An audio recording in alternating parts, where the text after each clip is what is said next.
Hallelujah. Panginoon, salamat po sa patuloy niyong katapatan sa aming buhay, O Diyos. Kinikilala po namin ang inyo pong kapangyarihan, ang inyong pag-ibig, ang inyong kabanalan, Panginoon. Lord, kayo po ang aming malilikha, kayo ang aming manunubos, at kayo po yung magpapaging ganap sa aming mga buhay. Kayo ang higit na nakakaalam ng pinakamabuti para sa amin, at kayo ang nagpaplano ng pinakamabuti sa amin. Lord, salamat sa ginawa mo. Salamat sa lahat-lahat, Panginoon, ng ginawa mo para sa amin. Maraming salamat po. Ito ang aming panalangin sa pangalan ng aming Panginoong Jesus. Amen. Okay.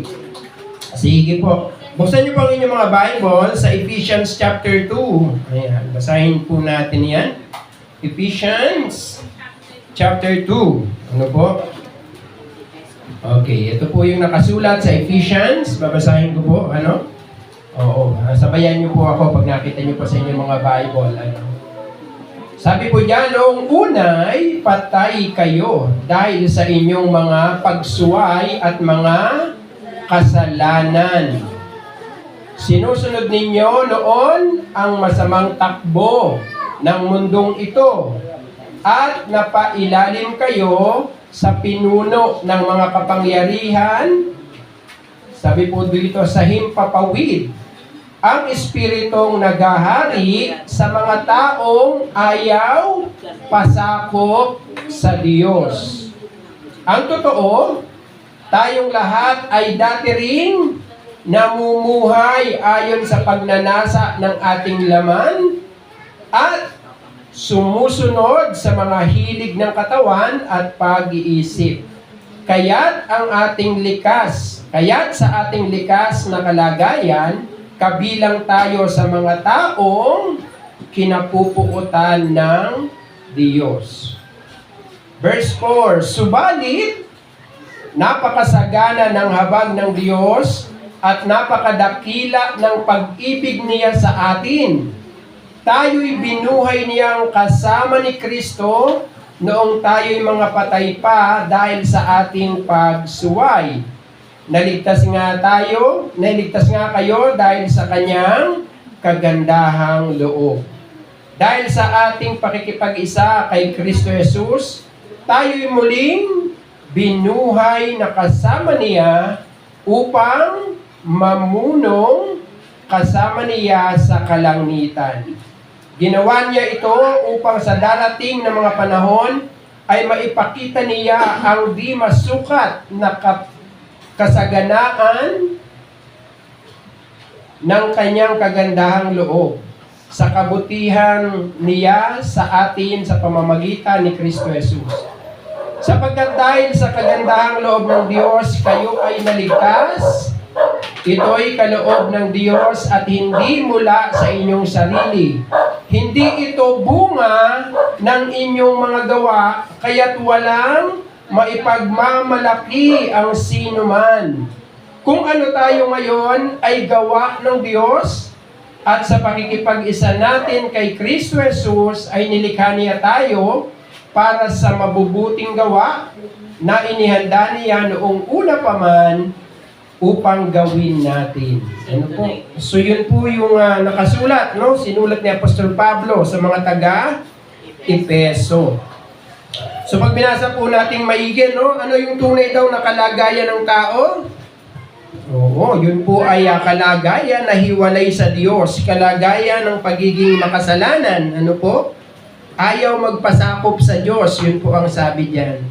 At dahil po doon sa likas na kalagayan na yon, ang sabi ano daw tayo? Kabilang tayo sa mga taong kinapupuotan ng Diyos. Pero sa verse 4, nagkaroon ng matinding pagbabago. Anong sabi doon? No? Yung salitang subalit. Ano sa English ang subalit? But. No? Ngunit, subalit, datapwat. Mga salita, pare-pareho lang po yun, ano? So, subalit, napakasagana ng habag ng Diyos at napakadakila ng pag-ibig sa atin. So yun po, no? Kaya tayong mga Christian, sa totoong tao, huwag daw tayong manalangin ng Di ba sabi ng mga awit, Lord, if you marvel transgression, who will stand? Panginoon, kung pinagmamasdan mo kami at nakikita mo yung aming mga kasalanan, sino ang pwedeng tumayo sa harapan mo? No? Parang tatayo ka talaga, condemned, no? Pero sabi doon, yung habag mo, doon kami lumalapit sa awa mo, yung pagpapatawad mo. No? So ito po, so pinakita dito, ano ang ginawa ni Jesus para sa atin, paano tayo na naligtas. At dito pumapasok po yung paborito nating lahat, di ba? Ano ba yung paboritong lahat natin? Sapagkat dahil sa kagandahang loob ng Diyos, kayo ay naligtas sa pamamagitan ng pananampalataya at ito'y kaloob ng Diyos at hindi mula sa inyong sarili. Ang kaligtasan daw ay kaloob ng Diyos, regalo. Walang tao na sabi nga, di ba, namatay si Kirk? Nabalitaan nyo, alam nyo yun, buong Charlie Kirk. Ano sabi ni Frank Turek? No? Si Kirk ay papasok ng langit, hindi dahil sa ginawa niya para kay Kristo, kundi dahil sa ginawa ni Kristo para sa Kanya. So kahit na po ganun yung nangyari, hindi basihan yung gawa, no? Ano ba ang ginawa ni Kristo para sa atin, no? No? Sabi po diyan. Kaya sabi sa 9, hindi ito bunga ng inyong mga gawa, kaya't walang maipagmamalaki ang sinuman. So walang papasok ng langit na mayabang, no? Kasi paano ka papasok sa langit na mayabang? Ipapasok ka doon dahil sa habag at awa ng Diyos. Ano? Kung tayo ngayon, sabi diyan, ay gawa ng Diyos. Kung ano ang kalagayan mo ngayon, gawa yan ng Diyos. At sa pakikipag-isa natin kay Kristo Jesus. David, sa pakikipag-isa natin kay Kristo Jesus ay nilikha niya tayo para sa mabubuting gawa na inihanda niya noong una pa man upang gawin natin. Sa ating pag-aaralan, ito po yun. Secure in Christ. Ano ibig sabihin ng secure? Sigurado. Sigurado tayo kay Kristo, no? Sabi, a manifesto of the finished work of Christ. So pag sinabi na pong manifesto, ang ibig sabihin niyan ay public declaration of belief. No? Ito yung pinaniniwalaan namin. Ito yung sinabi ng Biblia, no, para sa amin. So ano sinabi ng Biblia? Tayo ay may katiyakan ng kaligtasan, hindi dahil hindi yun nakadikit sa ating sarili, no? Oo. Yun ay biyaya ng Diyos, no? So dinideklara natin na tayo ay may katiyakan kay Jesus. We declare that truth, no? Sapagkat yan ang sinasabi ng Biblia. So ano ang katiyakan natin, So tingnan nga natin, bakit tayo naging secure in Christ? Ano ba yung basihan? At tayo ay may katiyakan kay Kristo, no? Ayan. Ano sabi sa John 10:10? Ang magnanakaw ay naparito para magnakaw, pumatay at manira. Ano daw yung gawain ng magnanakaw? Magnakaw, pumatay at manira. Bakit pumunta si Kristo sa lupa? I came that they may have life and have it abundantly. Sabi ni Jesus, pumunta ako, no? Upang sila ay magkaroon ng buhay at buhay na ganap at kasiyasiya. Ang abundant sa Tagalog, talagang ibig sabihin niyan masagana, di ba? John 10:10. Ano pa yung dahilan at si Jesus ay pumunta sa lupa? John 18:37, for this reason, sa kadahilanang ito, kung bakit ako ipinanganak, no? At dahil dito, kaya ako pumunta sa sanlibutan. Ano daw yon? To testify to the truth. Para ipahayag patotohanan ang katotohanan. So yan yung dalawang ginawa o gawain ng Panginoong Yesus kung bakit siya nagkatawang tao. Ano pa yon? Jesus came not only to give life, hindi lamang ang Panginoong Yesus pumunta sa lupa para magbigay ng buhay at ipahayag ang katotohanan. Naparito din siya to accomplish the Father's will in redeeming the creation. Naparito siya hindi lang para magbigay ng buhay at ihayag ang katotohanan, kundi upang tuparin ang pagliligtas ng Ama sa lahat ng kanyang nilikha. No? So sa kaibuturan ng puso, ang layunin niya ay restoration of glory. Gusto ng Panginoon ibalik ang kaluwalhatiang nawala sa tao. The glory of God reflected in His people. Gusto ng Diyos ang kanyang kaluwalhatian ay makita. Saan? Sa kanyang mga nilikha, sa tao, sa atin, and in all creation. No? Hindi lang tao, kundi maging sa iba pang nilikha ng Diyos. The heaven declares the glory of God. Di ba? Ang kalangitan ay nagdideklara ng kaluwalhatian ng Diyos. No? Brought back into fellowship with the Father. So, ibig sabihin, ang kaluwalhatian ay babalik kung tayo ay, makakabalik sa ating relasyon sa Diyos Ama. Bakit? Kasi ang Diyos ang pinanggagalingan ng kaluwalhatian. No? Wala pong kaluwalhatian sa ibang bagay, ha? Sinasabi natin, hiwalay sa Diyos, walang kaluwalhatian. Lahat ng tinatamasa ng taong maganda, masarap sa mundong ito, kung yan ay hiwalay sa Diyos, wala pong silbi yan. Walang pakinabang po yan. Pagdating sa dulo, wala pong pakinabang yan. Bakit walang pakinabang yan? May hiwalay ka sa Diyos. No? Oh. Kahit pa may helicopter ka. Kahit may private plane ka. No? Kahit kumakain ka ng kalahating milyon, isang pananghalian. 700. Oh, di yan yun. 0.7. Kulang pa, no? Isang kain! Kalahating milyon. Di ba bahay na natin yun? Bahay na yun, ah. Kinain niya yung isang bahay mo. Grabe, no? Kinain yung buong bahay mo. Ano dinastos na? 75,000 lang dito. 10 ganito ang kinain nila. 750,000? O, 10 ganito po. Itong tinitirahan natin, itong kinaroroonan natin, 10 ganito po ang halaga ng kinain nila ng isang kainan. Pero may kaluwalhatian ba doon? Wala pong kaluwalhatian.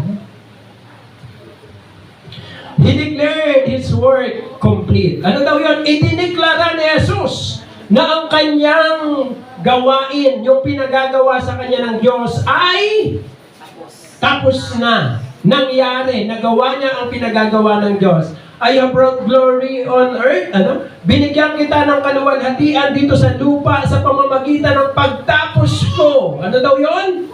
Sa bagay na pinagagawa mo sa akin. Tinapos ko ang pinagagawa mo sa akin, Panginoon. Nakita niyo ba yan? Ano sabi ni Jesus? Binigyan niya ng kaluwalhatian ang Ama sa lupa sapagkat tinapos ni Jesus ang pinagagawa niya. Pinagagawa ng Ama sa Kanya. Kaya sabi natin, hindi pwedeng paghiwalayin ang kakayanan at kaluwalhatian. Nung ibinalik sa iyo ang kaluwalhatian ng Diyos, binalik din sa iyo ng Diyos ang kakayanan. Binigyan ka ng kapangyarihan. Bakit? Sapagkat ang pagbibigay ng kaluwalhatian sa Diyos, di ba nakita niyo sinabi ni Jesus? Tinapos ko ang pinagagawa mo sa akin. At dahil natapos ko, ano daw yun? Binigyan kita ng kaluwalhatian. Kung hindi niya natapos, hindi niya nabigyan ng kaluwalhatian ng Ama. Dahil sino nag-fail dyan? Di yung Father. Kasi siya yung may layunin, di ba? Sino yung may purpose? Yung Ama, no? Sabi, gawin mo to, anak. Ito yung nais ko, iligtas ang tao. Eh kung nag-fail si Jesus, di yung Father ang nag-fail, no? So tayo ay pinagagawa sa atin ng Diyos. Kaya may kakayanan tayo. No? Kaya sinasabi natin, hindi kami biktima sa mundo, ha?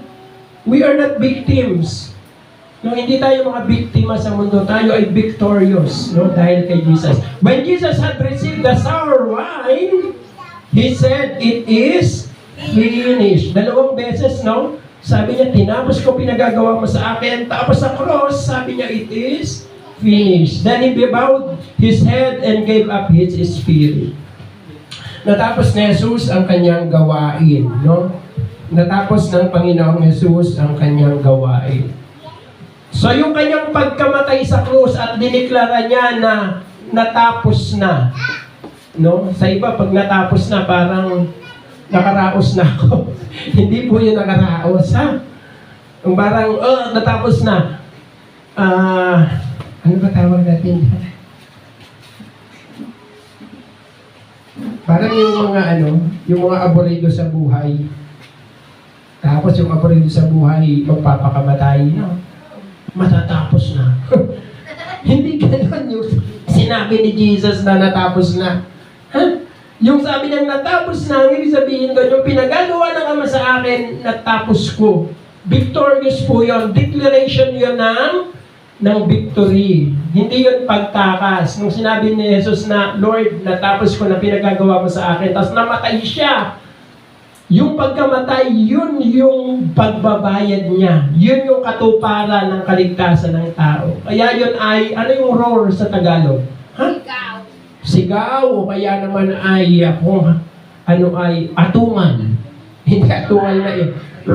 Yung hindi yun yung dinideklara niya yung kanyang victory. Ang tapos na ginawa ng Panginoon ay nangangahulugan na ang lahat ng nilikha ay naibalik na. Restored to its purpose. So, nawala sa tunay na layunin, yung creation. Pero nung mamatay si Jesus at diniklara niya ang victory, sabi niya, ang creation na ibalik na sila sa kanyang tunay na layunin. At ano ang layunin ng creation? To display God's glory. Okay, tingnan mo sarili mo.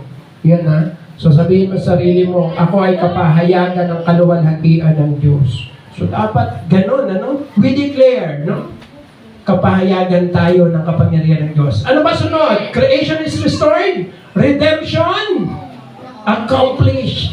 Ang pagtubos, ang katubusan ay naganap na. Our sins forgiven, our adoption secured. No? So naligtas na tayo. Pangalawa, ano daw yun?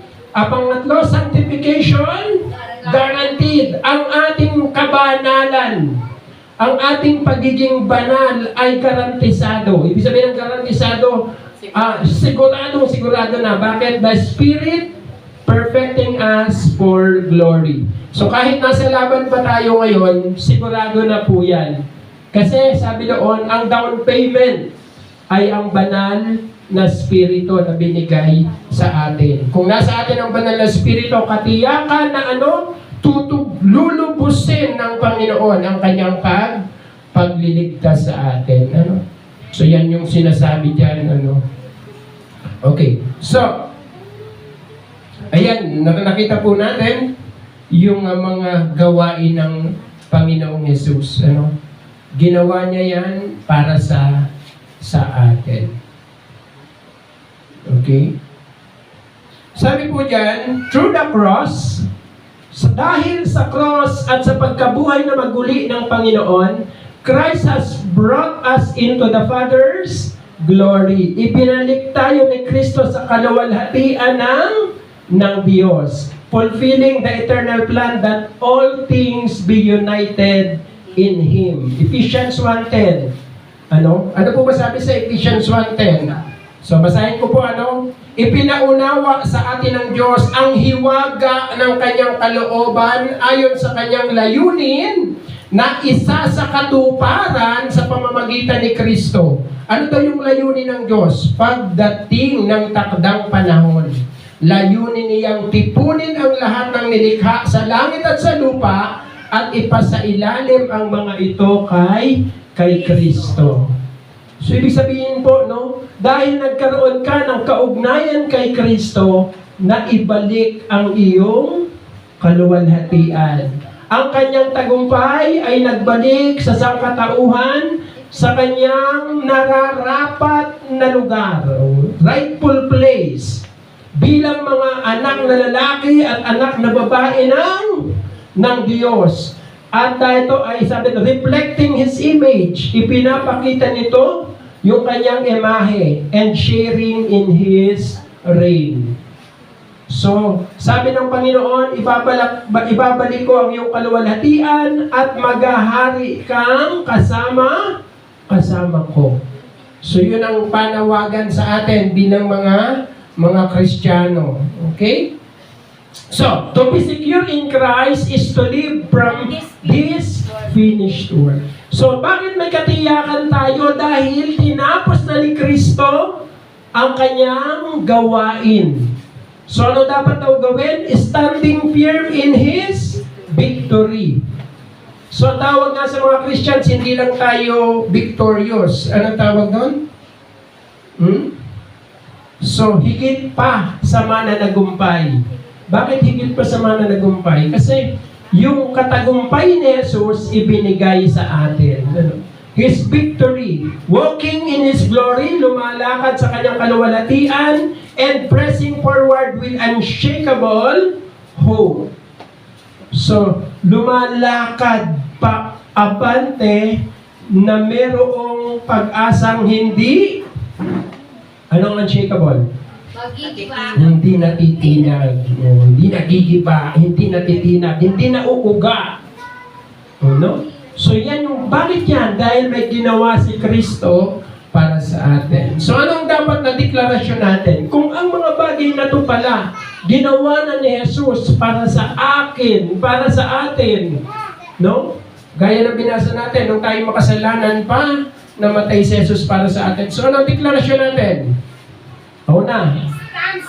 I stand secured in Christ, resting not in my strength, but in His finished work on the cross and in the power of His resurrection.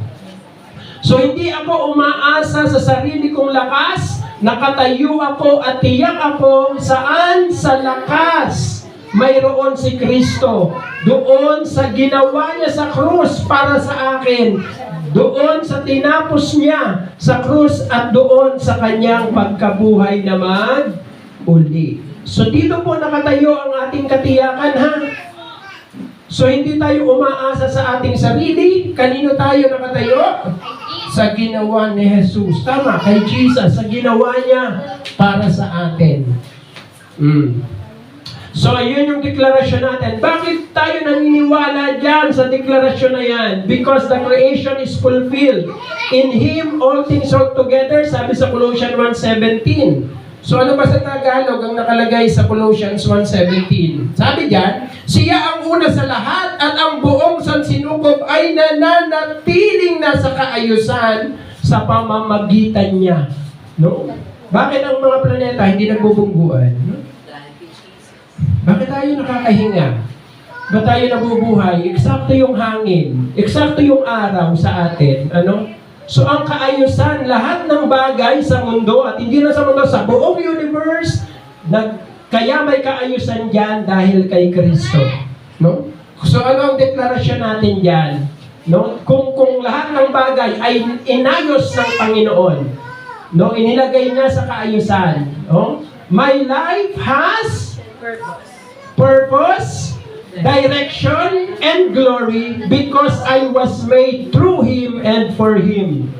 Kung ako ay nilikha sa pamamagitan niya at para sa Kanya, at siya ang nag-aayos ng lahat ng bagay, ang aking buhay ay may layunin, may malinaw na patutunguhan, at may kaluwalhatian.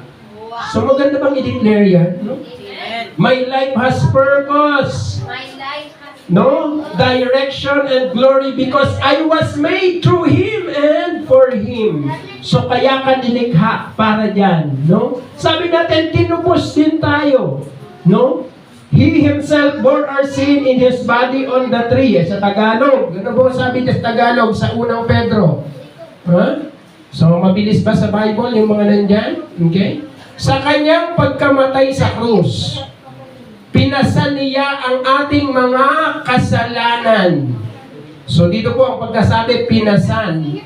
O dinala niya ang ating kasalanan upang tayo'y mamatay na sa kasalanan at mamuhay ng ayon sa kalooban ng Diyos. Sa pamamagitan ng kanyang mga sugat, kayo'y pinagaling. So yung redemption, yung pagtutubos, natapos na po yan, no? So anong deklarasyon natin? Kung yan ang katotohanan na sinasabi ng Biblia na ginawa ni Jesus para sa atin, dinala niya, pinasan niya, binayaran niya ang ating kasalanan sa pamamagitan ng pagkapako ng kanyang katawan sa krus. Anong dapat na deklarasyon mo? Jesus bore my sin, defeated Satan, and overcame death. I am justified, forgiven, and adopted into the Father's family. So dapat dinideklara natin yan, ano? Dinala ni Jesus, binayaran na ni Jesus ang aking kasalanan. Tinalo na ni Jesus si Satanas. Napagtagumpayan na ni Jesus ang kamatayan. Ako ngayon ay matuwid, pinatawad, at tinanggap na anak sa pamilya ng aking Ama. So dapat po dinideclare natin to, ano? Yan ang declaration natin. So, una, sa creation, pangalawa, sa redemption, pangatlo, sanctification, secured. No? This is the will of God, your sanctification. Ito ang kalooban ng Diyos, ang inyong kabanalan. Yan po ang kalooban ng Diyos, no? Kalooban ng Diyos na kayo'y maging banal at lumayo sa lahat ng uri ng kahalayan. So yan po ang sabi yan, no? So kung yan pala ang kalooban ng Diyos, at si Jesus namatay para ibigay sa atin ang kabanalan. So anong declaration natin ngayon? The Holy Spirit dwells in me, shaping me into the image of Christ. I am already set apart in Him, and I'm being made holy daily. So ibig sabihin po, patuloy tayong binabago ng Panginoon na maging katulad niya. No? Katulad niya. No? Kaya nga may kanta tayo sa Tagalog, binabago mo ako araw-araw. O diba? Binabago para saan? Para sa kabanalan. Binabago para papunta saan? Pagiging katulad ni Jesus. Ngayon, no? So yan, sanctification, secured. Ano yung pangapat? Glory. Guaranteed. Glory guaranteed. Tiyak na. May garantiya. No? When Christ, who is your life, appears, then you also will appear with Him in glory. No? Sa Tagalog, basahin po natin yan. Ano? Sabi diyan, si Kristo ang inyong buhay, at kapag siya'y nahayag na. So ano ibig sabihin ng nahayag na po? Bumalik na ang Panginoon sa second coming. Ano? Mahahayag din kayong kasama niya at makakahati sa kanyang kaluwalhatian. So yung salitang makakahati, ang ibig sabihin, we will share. We will share in His glory. No? So ibig sabihin, yung kaluwalhatian meron ng Diyos, hindi niya po yun, sabi niya, no, sinarili, kundi ibinahagi sa tao. No? So anong deklarasyon natin ngayon? I share in Christ's glory now and awaits its fullness when all things are renewed. So hindi pa nahahayag kung sino talaga tayo. Bakit? Merong tinatawag na fullness of time. When the fullness, no, dumating na, no, all things are renewed. Glory is my inheritance, my calling, and my destiny. Yan po talaga. Nilikha ang tao para sa kaluwalhatian. Yan ang iyong mana. Yan ang iyong panawagan. Yan din ang iyong patutunguhan. No? Destiny. Doon tayo lahat papunta. Ano po? So yan ang deklarasyon natin. So pwede ba natin ulitin ang deklarasyon na yan? Dahil yan po ay ginawa ni Jesus. I stand secure, resting not in my strength, but in the finished work on the cross and in the power of His resurrection. Therefore, my life has purpose, direction, and glory, because I was made through Him and for Him. Jesus for my sin defeated Satan and overcame death. I am justified, forgiven, and adopted into the Father's family. Ano pa yung sunod? The Holy Spirit dwells in me, shaping me into the image of Christ. I am already set apart in Him, and I'm being made holy daily. I share in Christ's glory now, and I await its fullness when all things are renewed. Glory is my inheritance, my calling, and my destiny. So kung ang lahat pong yan ay nasa atin, paano tayo dapat tatayo? Ano yung ating kalagayan? No? Ito po ang ating kalagayan kay Kristo. So sinabi mo na ikaw ay anak ng Diyos, sinabi mo na ikaw ay may kaugnayan kay Kristo, ano ang aking tinatayuan? Ano ang aking pinangahawakan? Ano ang aking karapatan kay Kristo? I am justified. Ako ay pinawalang sala, pinaging matuwid. I am adopted. No? Ako ay itinuring na anak ng Diyos. At ako ay tagapagmana ng buhay na walang hanggan. So sa Tagalog, basahin po natin. Gusto kong makita yan sa Tagalog. Romans 5:1, ano sabi? Sapagkat napawalang sala na kayo, o na tayo, sa pamamagitan ng ating pananampalataya, mayroon na tayong mapayapang ugnayan sa Diyos sa pamamagitan ng ating Panginoong Hesukristo. Romans 8:15, ano sabi? Sapagkat hindi espiritu ng pagkaalipin ang inyong tinanggap upang kayo'y mamuhay sa takot. Sa halip, ang inyong tinanggap ay espiritu ng pagkupkop upang kayo'y gawing mga anak ng Diyos. Kaya tayo'y tumatawag sa Kanya ng Ama, Ama ko. Kaya nung si Jesus nagturo, paano manalangin? Paano daw manalangin?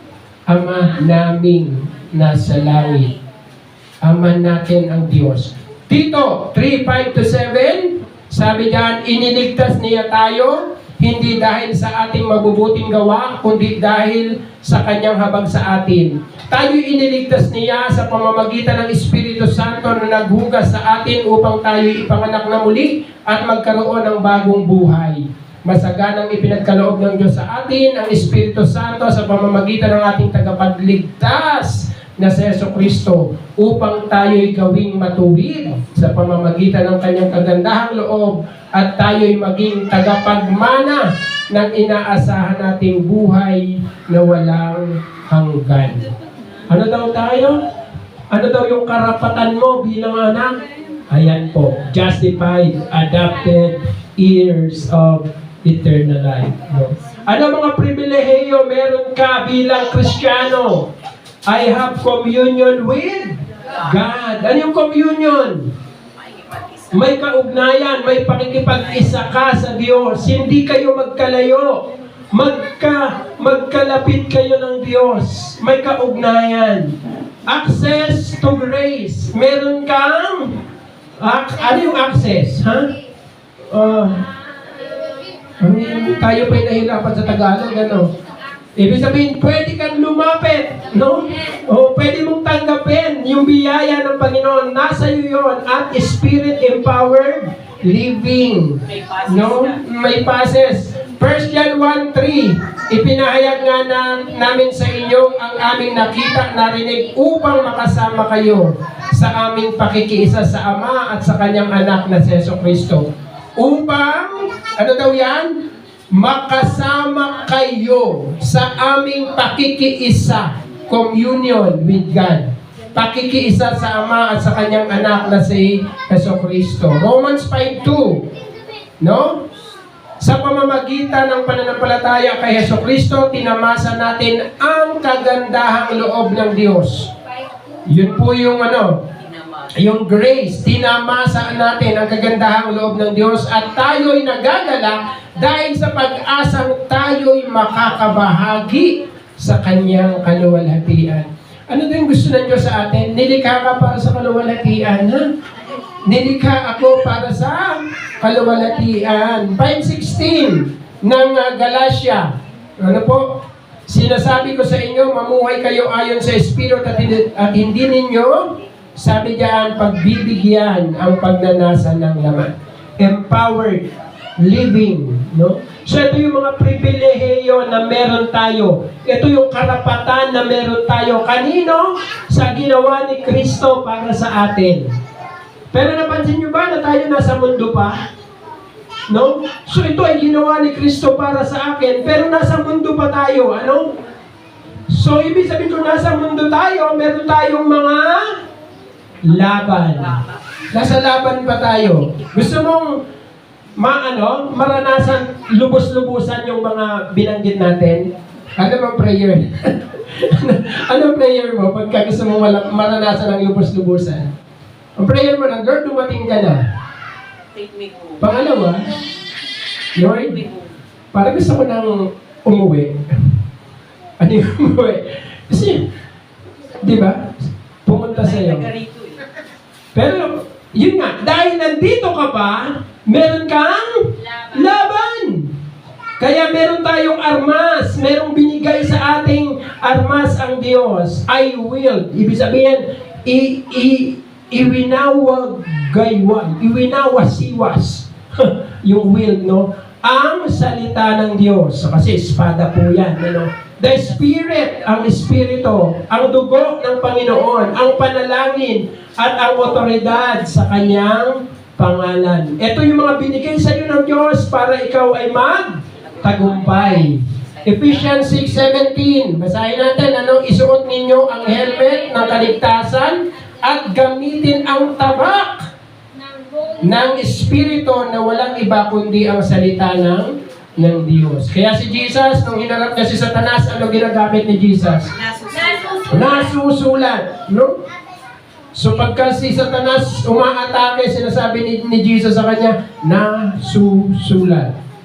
It is written. It is written sa salita ng Diyos. No? Ephesians 6:18, manalangin kayo sa lahat ng pagkakataon, humiling at sumamo sa patnubay ng Espiritu, lagi kayong maging handa at patuloy na ipanalangin ang lahat ng hinirang ng Diyos. Revelation 12:11, nagtagumpay ang mga ito laban sa dyablo. Paano daw nagtagumpay? Sa pamamagitan ng dugo ng kordero at sa pamamagitan ng kanilang patutuo sa salita ng Diyos. At buong puso nilang inialay ang kanilang buhay hanggang sa kamatayan. So dito, paano nagtagumpay ang mga martyrs? Sa pamamagitan ng dugo ni Jesus at sa pagpapatutuo nila sa salita ng Diyos. So, si Kirk ba nagtagumpay sa ating mga Christians? Amen. Yes. Nagtagumpay ang Panginoon kay Charlie Kirk. Hallelujah.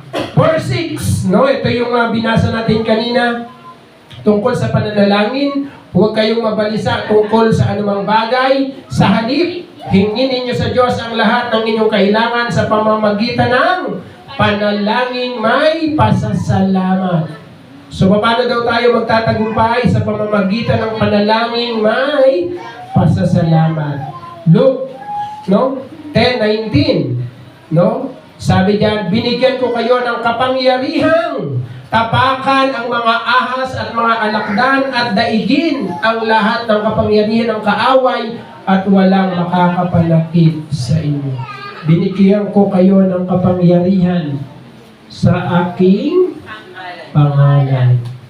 So ito yung armas natin sa ating paglaban sa mundo dahil tayo ay na kay Kristo. Ano ang ating kalagayan ngayon? I do not strive for victory. So hindi tayo lumalaban sa mundo para magtagumpay. Lumalaban tayo dahil tayo ay matagumpay na dahil kay Kristo.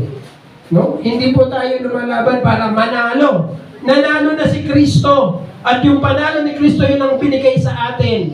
At sa panalo na yun, yun ang ginagamit natin para tayo ay magpatuloy. Ano sabi ng Bible? Magpasalamat tayo sa Diyos na nagbibigay sa atin ng tagumpay sa pamamagitan ng ating Panginoong Jesucristo. Ano daw yung binigay na sa atin ng Diyos? Tagumpay. At ano daw yung dapat maging attitude natin? Magpasalamat. Magpasalamat palagi tayo sa Diyos na nagbibigay sa atin ng tagumpay sa pamamagitan ng ating Panginoong Jesucristo.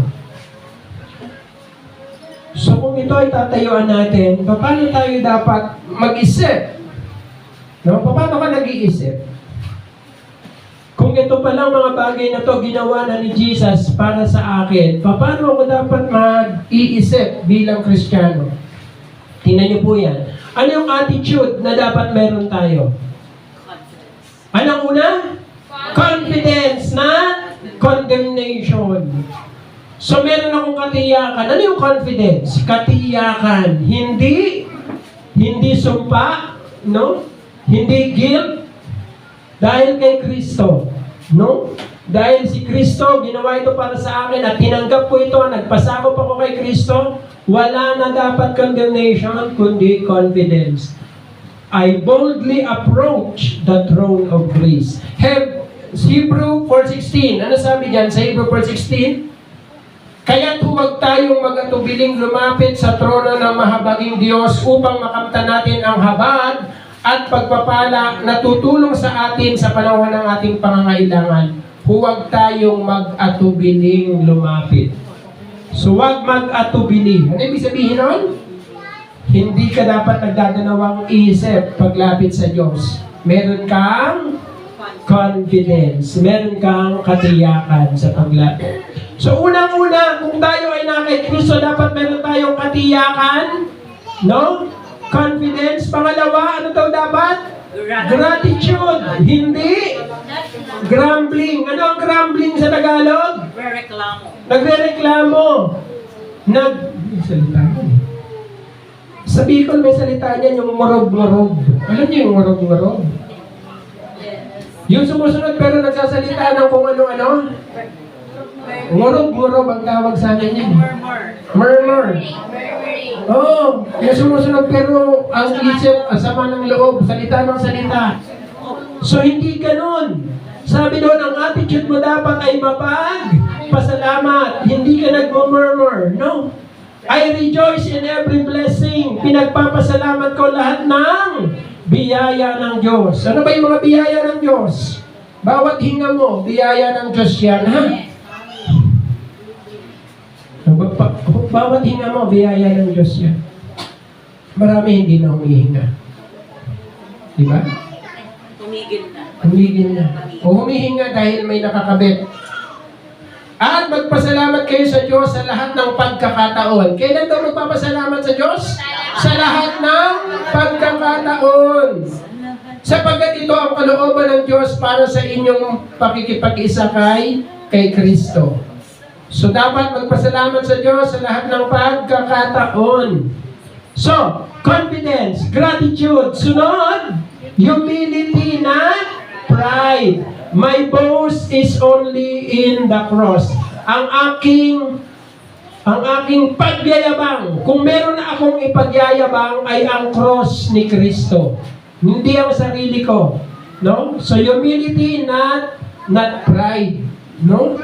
So, ano sabi diyan? Huwag nawang mangyari sa akin na ipagmalaki ko ang anumang bagay bukod sa krus ng ating Panginoong Jesucristo, sapagkat sa pamamagitan nito ang mundo ito'y patay na para sa akin at ako na may patay na rin sa mundo. So, sino nagsasalita niyan? Si Apostol Pablo. At sabi ni Apostol Pablo, ang dami kasing mayayabang na inaatake siya, di ba?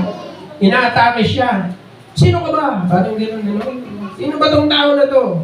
Sabi niya, kung gusto niyong magyabang ako, hindi matatapos. Dahil may doctorate degree ako. Nag-aral ako sa pinakamagandang paaralan na alam nyo. No? Oh.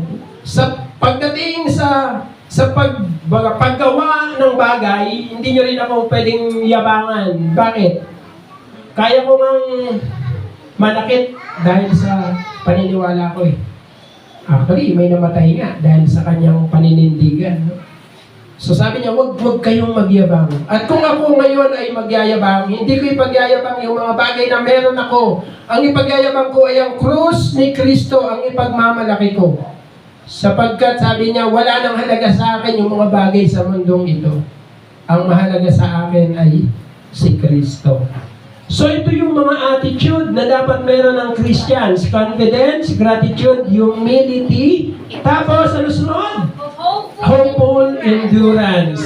Mahirap ba mabuhay sa mundo? Mahirap. Pero may pag-asa ka ba? Yes. May pag-asa tayo at yung pag-asa na yan yung nagpapatibay sa atin. Hindi ako nasisiraan ng loob. Hindi ako nasisiraan ng loob. Meron akong pag-asa. No? I persevere. Nananatili akong lumalaban dahil alam kong si Kristo ay nagtagumpay na. Kung si Kristo ay nagtagumpay na, at ako ay tagasunod ni Kristo, nagtagumpay na rin ako. No? Diba? So yan po yung sabi ni Nino. Yan po yung deklarasyon, no, natin. Okay? So,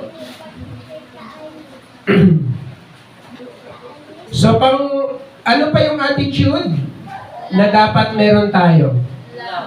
Love, not fear.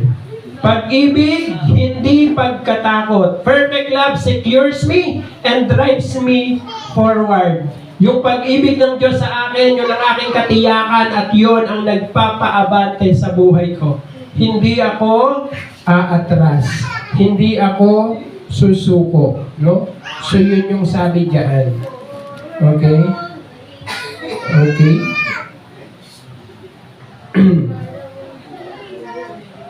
Ayan. So yan po yung mga bagay na ating attitude na dapat meron tayo. 1 John 4:18, ang sabi po dito, walang kasamang takot ang pag-ibig at pinapawi ng ganap na pag-ibig ang anumang takot.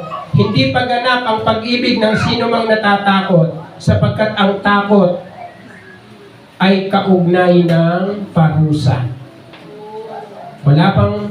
Walang kasamang takot ang pag-ibig at pinapawi ng ganap na pag-ibig ang anumang takot. Hindi pa ganap ang pag-ibig ng sino mang natatakot sapagkat ang takot ay kaugnay ng parusa. So na dapat ang ating maging buhay kay Kristo. Paano tayo dapat ngayon mabuhay? My eyes are fixed upward. Ang aking mata ay nakatingin, no? Nakatuon saan? Sa taas.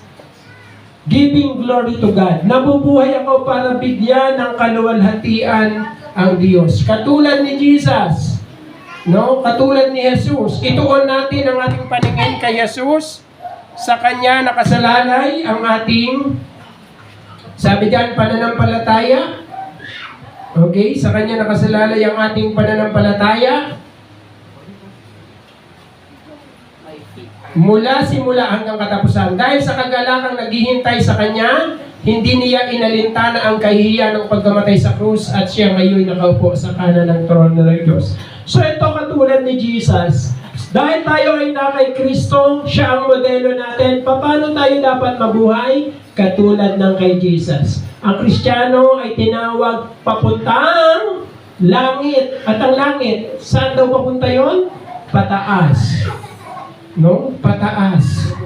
So yan ang ating panawagan.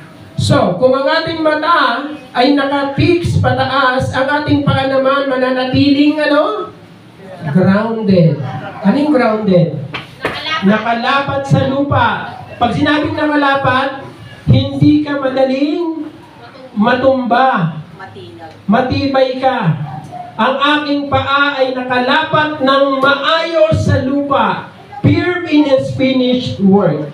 Pinaninindigan ko tinatayuan ko ang tinapos na gawa ni Kristo. No? Sabi diyan sa 1 Corinthians 16:13, maging handa kayo at magpakatatag sa inyong pananampalataya, maging matapang kayo at magpakatibay. So yan daw po yun. Paano dapat mabuhay ang Kristiyano? Matatag, matibay. Matatag at matibay. Hindi po subok na matibay, subok na matatag. Wala na yun eh. Alam niyo ba yun? Yung subok na matibay, ha? PDO? Bangko Pilipino ata yun. Pilipino ba? Oo, dati. So tayo, ang ating katiyakan ay na kay Jesus. Ngayon, sabi diyan, kung ang aking mata ay nakatuon kay Kristo pataas, Diyos. At nagbibigay ako ng kaluwalhatian sa Diyos. Ang aking mga paa ay matibay na nakatayo sa tinapos na gawain ni Kristo. Hindi ako babagsak, hindi ako magigiba. Ang aking mga kamay naman ay palabas. Ano ibig sabihin ng palabas? Naglilingkod, nagmamahal, bumubuo ng kaharian ng Diyos. Ang aking kamay ay naglilingkod, nagmamahal at bumubuo ng kaharian ng Diyos. Ano sabi? Basahin nga natin yan. Sapagkat ang anak ng tao ay naparito, hindi upang paglingkuran, kundi upang maglingkod at upang mag-alay ng kanyang buhay para sa ikatutubos ng marami. Si Jesus ang modelo natin. Kung si Jesus naglingkod, tayo rin ay maglilingkod. Kung si Jesus ay nagmahal, tayo rin ay magmamahal. Kung si Kristo, binuo niya ang kaharian ng Diyos, tayo din kasama sa pagbuo ng kaharian ng Diyos. At panghuli, ang aking puso. So ito ang aking buhay kay Kristo. Ang aking mata nakatingin sa Diyos. Ang aking paa matibay na nakatayo. Ang aking kamay naglilingkod, nagmamahal at binubuo ang kaharian ng Diyos. Ang aking puso ay inward. May katiyakan. Secure in adoption, filled with the Spirit's power. Ang aking puso ay matibay. Ang Espiritu ang nagpapatotoo kasama ng ating Espiritu na tayo'y mga anak ng Diyos. Ang Espiritu ng Diyos ang nagpapatotoo sa ating Espiritu na tayo ay mga anak ng Diyos. Ano po? So kung yan ang ating katiyakan, sige po, sabay-sabay nating i-declare, no? Ito yung tapos na gawain ng Panginoon. I am secure in Christ. I live not for victory, but from the victory already given. His glory is my gift, my calling, and my eternal destiny. Pwede ba deklara natin yan araw-araw? Sa lahat ng pinagdadaanan natin, yan ang idideklara natin. May katiyakan ako sapagkat tinapos ni Kristo ang kanyang gawain para sa akin. Hallelujah. Manalangin po tayo. Panginoon, ang aming katiyakan ay wala sa aming sarili. Ito ay sa ginawa ni Kristo para sa amin, O Diyos. Ano man ang aming pinagdadaanan, dinideklara namin, hindi kami mga biktima, Panginoon. Wala kaming mindset ng pagiging victim, Panginoon. Because the glory of God is with us. And the glory of God, ang ibig sabihin po noon, Panginoon, ay kapangyarihan, kakayanan, Panginoon. Nilikha mo kami, binigyan mo kami ng kakayanan, ng lakas ng isip, lakas ng katawan, lakas ng damdamin, Panginoon. Lord, ito ay galing sa iyo, Panginoon. Binigay mo to sa amin dahil mayroon kang ipagagawa sa amin. At Lord, kaya naming tapusin ang pinagagawa mo sa amin. Kaya naming gawin ang mabuti. Kaya naming gawin ang tama. Kaya naming lumaban sa buhay, Panginoon, sapagkat ang kapangyarihan mo ay nasa amin. Meron kang magandang bagay na pinagagawa para sa amin. Kaya sinisigaw namin, ang tagumpay ni Kristo ay tagumpay namin, Panginoon, O God. At Lord, dinideklara rin namin, O Diyos, na ang pag-ibig mo at kabanalan mo, yun po ang nasa amin. Hallelujah. Ang kaluwalhatian ng Diyos ay full of grace and truth. Lord, hindi pwedeng mawala ang pag-ibig at kabanalan sa kaluwalhatian, Panginoon. Pag nawala ang pag-ibig, nawala ang kabanalan, Lord, etong nangyayari sa Pilipinas, ito yung pagpapakita, O Diyos, na wala po ito, Panginoon. Lord, yung nangyayari ngayon sa Senado, yung nangyayaring mga investigasyon, Panginoon, Lord, ang mga taong makapangyarihan na wala ng pag-ibig, nawala sa katotohanan, nawala, Panginoon, ang pagmamahal sa kapwa, nawala, Panginoon, ang pagmamalasakit, O Diyos. So Lord, in the name of Jesus, ibalik niyo po ang inyong kaluwalhatian sa mundo. sapagkat alam namin ang kaluwalhatian mo, Panginoon, ang essence ng existence. Ito yung tunay na magbibigay, O Diyos, ng kaayusan ng mundo na nilikha mo. At Lord, mangyayari po yun dahil ibinigay mo ang iyong anak sa amin. Lord, muli po, patuloy po namin dinideklara, we are all secure in Christ. We live not for victory, but from victory already given.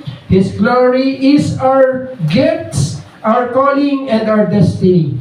Lord, salamat po. Kami ay mananagumpay. Sa pangalan ni Jesus. Amen. Amen.